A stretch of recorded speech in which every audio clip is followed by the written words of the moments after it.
What's up, beautiful people? Welcome back to the channel. So yesterday was a Chauvin trials. Verdict came out, 3 guilty counts. 3 counts of guilty. We loved it. I loved it in my household. I did a video in the backyard yesterday. Sort of a full circle of, I started this channel directly off the George Floyd incident. And that video I did yesterday was like a full circle of relief. And I stayed up late last night. I was watching. I was like, I gotta see how Fox News responds to this. I love to listen to the right. I know a lot of people watch this channel and think I'm left. I'm in the center, so I like to hear left. I like to hear right, because like I always say, right, the people that get the worst in this country are Republican voters, right? Because their livelihood seems to depend on who the president is, and depends on how Fox News spins things for them. You're poor, you're broke, it's the Democrats' fault. You're rich, you're doing good, it's the Republicans' fault. That's all Fox News kind of do in a nutshell. So I have to see how Fox News spun it. Ingram was on last night with some Hispanic guy in the middle of George Floyd Square, looking to see if people were protesting and burning shit down. They weren't. People just laughing, celebrating the verdict. Happy, crying. People are hugging each other, right? Uplifting each other in this time of it. It hurt a lot of people, right? If you're white and you look at my channel, you look at this and you say it doesn't affect me, right? Blue Lives Matter. It's not your concern, right? Go to your garden, get in your boat, go fishing. It's not your concern. It affected people like me, a father of black kids. It's my concern, right? It's my celebration. It's my time, right? Fox News, it's not your time, right? There's nothing for you to talk about regarding this, right? You don't support it, don't talk about it, right? End of story. I don't get what this counter-protesting and getting in other people's business and criticizing them, right? People in George Floyd Square celebrating, crying last night. Ingram is on first thing. Are they protesting? Are they burning stuff down? And then she had Ron DeSantis from Florida. He has this anti-riot bill they passed in Florida where it's focused on BLM, because that's all he talked about, BLM and Antifa and people protesting and injuring police officers, right? Not one single police officer died last summer during BLM protests. A single police officer did not die. Had they died, I would have heard about it. I didn't hear anyone dying from BLM protesting. I saw people injured protesting, right? And that's what a freaking riot and protest is. People get injured. Police have full riot gear. Billions of my money spent to provide police with riot gear, right? Because when people protest peacefully or whatever unpeacefully, police put riot gear on because they know, like I said, the thing with resisting arrest, it's part of your fucking job, right? You go to a riot, oh, they're rioting on Martin Luther King Boulevard, blah, blah, blah. Well, let's get the riot gear and the helmet. They're not going with flowers and cake, right? They're going with riot gear on, expecting people to behave the way they do at these riots and protests, right? It's expected. So for Ron DeSantis to tell Laura Ingram that these people are acting out of the norm and that's not how people do it, well, why the hell do I spend in my tax money billions of dollars to give police department riot gears that they claim they need, that they want more money for? If this is acting out of the norm, and they have to introduce these bills to stop it before it happens, right? Well, if you're gonna stop rioting and protesting, and we're like one step closer to being Russia, because Fox News always says, oh, well, you want to give tax breaks to middle income and poor people healthcare? That's communism. Well, telling people they can't riot and peacefully protest and do different things and they can't vote certain hours, that's communism. That's socialism. That's telling people what to do and what they can't do, right? Especially in this political climate. So that's Fox News' whole thing all night on the Derek Chauvin's verdict. Are people rioting? Are they going to destroy this and that? Well, if you want to introduce this riot to prevent people from even doing it, then I don't want to spend any more of my tax money giving police riot gears, because there's a law that say you can't riot or do whatever. So why should police get more body armor, more tanks, more weapons to prevent people from rioting if there's a law that prevents people from happening in the first place? They didn't discuss that. That would be my question. Oh, Ron, well, is this going to save taxpayers money on billions of dollars in Florida spent towards giving police riot gear?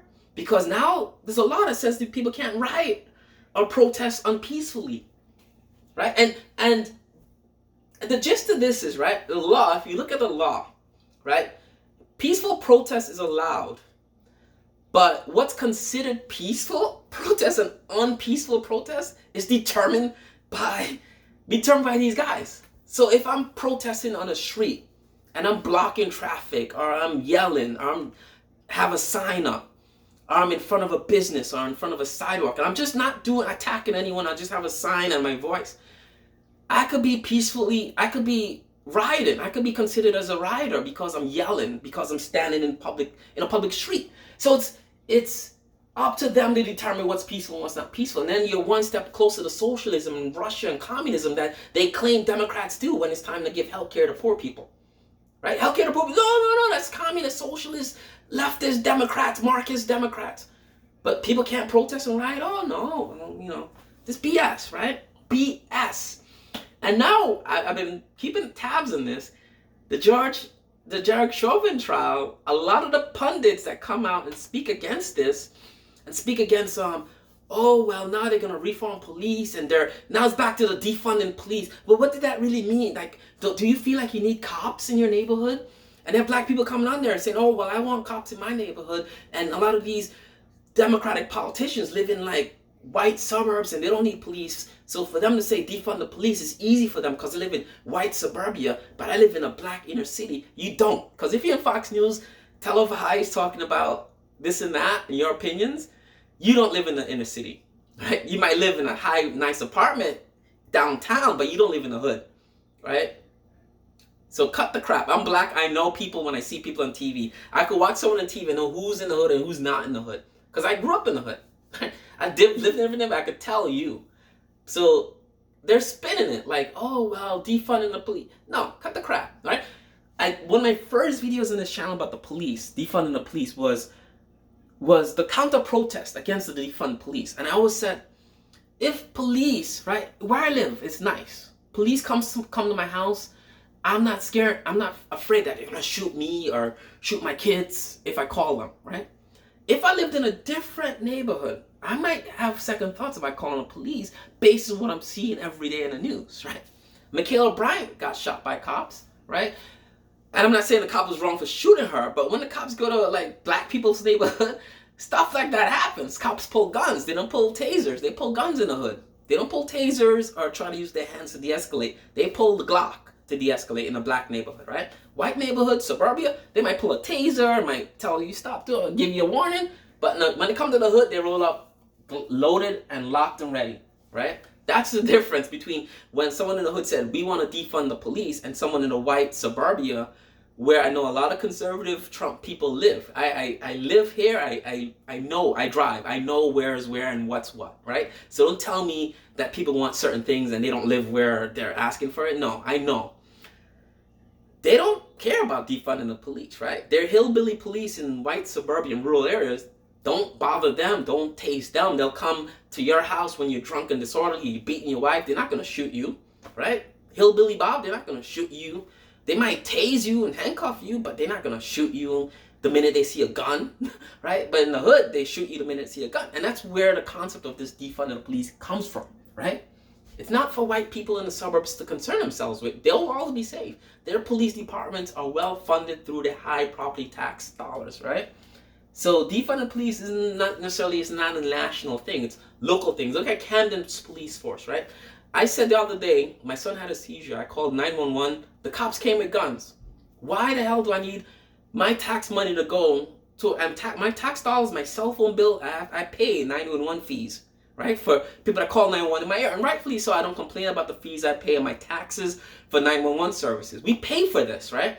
But I don't want to pay for something when the cops come for my son being, my 2-year-old having a seizure. Why should I have cops with guns come?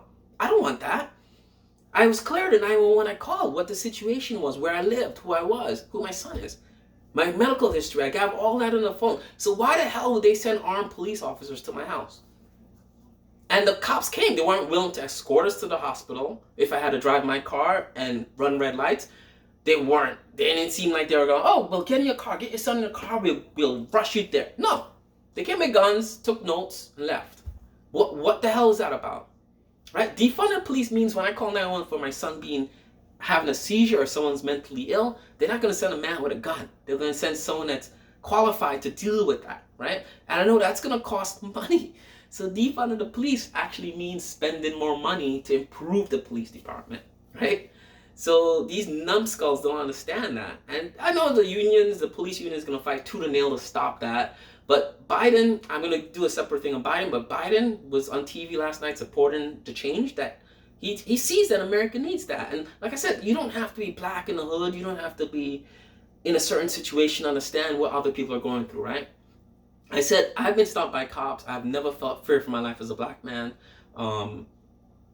I've never feared calling the cops to my residence. I've never had to, but I won't fear if I had to call 911, the cops would come. But I understand how other people might look at that, right? And that's called empathy. That's called being an adult. That's called, I live well, I live comfortably, but I could see across the street and my neighbors might not be living as well as I do. Or I could see across the other side of town and they might not live as well as I do, right? And maybe I might go volunteer at a soup kitchen or something. And that's where the service comes into this, right? When people do service and take care of other people. And you guys want to say Americans, we take care of other Americans, we do that. And you understand what other people go through, right? It's not about your pockets or your neighborhood or your walls in your house. It's about other people in this country, right? The verdict yesterday, the guilty verdict, meant a lot to people like me, right? I sat in my backyard with my kids playing last night, almost in tears because it meant that much to me that my kids now are guaranteed just a little inch more progress towards I don't have to worry about them being killed by the cops later on in their life. Whether by accident, whether justified, unjustified, little bit, inch more to that place where we want to be. We're not there. The verdict doesn't take us to where we want to be. It doesn't take us to the motherland. There's work that needs to be done, but it puts me an inch closer. I could sleep an extra minute peacefully now, every night going forward, knowing that my kids won't have to worry about it the way I did growing up, right? Or they won't have to worry about their kids, my grandkids' future, in terms of interacting with police officers, right? And before I go, someone said to me, there's an argument I saw on Facebook where, and it's the whole Democrats are communist, socialist thing. I don't know how that even comes into something like this, right? And they said, oh, well, I guess now with the verdict, we're going to defund the police and take away weapons and guns from the police. Because the verdict is guilty, it's going to set a precedence to defund the police. Someone was saying, and we'll see how that goes for America now. Kind of to say like this verdict was all about the police. The police was not on trial. Derek Chauvin was on trial. Now, and then someone commented, well, I'm glad it wasn't not guilty, because had it been not guilty, I could totally see Republicans and right-wing nuts now saying it sets a precedence for videotaping police doing something is now illegal. Could you imagine that? That I can't take my cell phone out and videotape a scene that police is killing someone, right? Imagine that being illegal. Like I can't use my phone to videotape a police officer killing someone or doing something. That could have been illegal. And I thought about it, I was like, you know, they're right. That would have set a precedent the other way, where now police would have immunity against people recording them, had that verdict went the way, the not guilty way. So think about that. Think about what this means for people in this country.